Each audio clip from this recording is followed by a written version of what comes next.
নমস্কার বন্ধুরা, দীপিকার রান্নাঘরে আপনাদের সকলকে স্বাগতম। আজ নিয়ে এসেছি বেগুনের এক রেসিপি নিয়ে।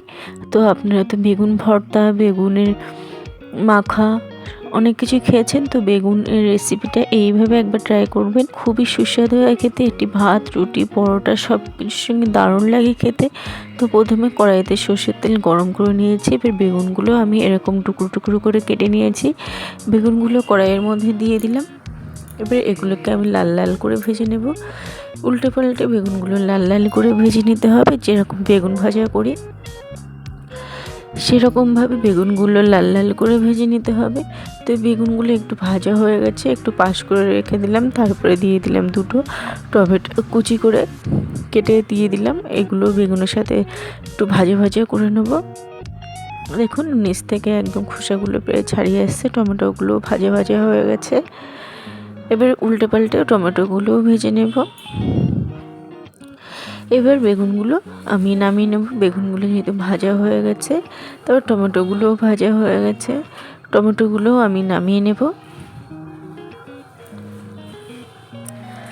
এরপর একই তেলের মধ্যে আমি দিয়ে দিলাম কতগুলো রসুনের কুয়া। রসুনগুলো একটু হালকা লাল করে ভাজবো। আর দিয়ে দিলাম দুটো শুকনো লঙ্কা। এগুলো রসুনের সঙ্গে একদম লাল লাল করে ভেজে নেব। এগুলো ভাজা হয়ে গেছে, এবার এগুলোকেও নামিয়ে নেব। এবার একটা পাত্রে নিয়ে নিয়েছি সব কিছু। এবার বেগুনের যে ভাজার যে খোসাগুলোকে আমি ফেলে দেব। এইভাবে খোসাগুলোকে ফেলে দিতে হবে। আপনারা চাইলে খোসাটাও রেখে দিতে পারেন, তাতে কোনো অসুবিধা নেই, কিন্তু খোসাটা ফেলে দিলে ভালো লাগে খেতে। তো বেগুনের সব খোসাগুলো আমি ফেলে দিয়েছি। তারপর টমেটোর খোসাটাও এরকমভাবে ফেলে দেবো। দেখুন টমেটোর খোসাটাও একদমই ছাড়িয়ে আসছে। তো টমেটোর খোসাগুলো এইভাবে আলাদা করে নেব।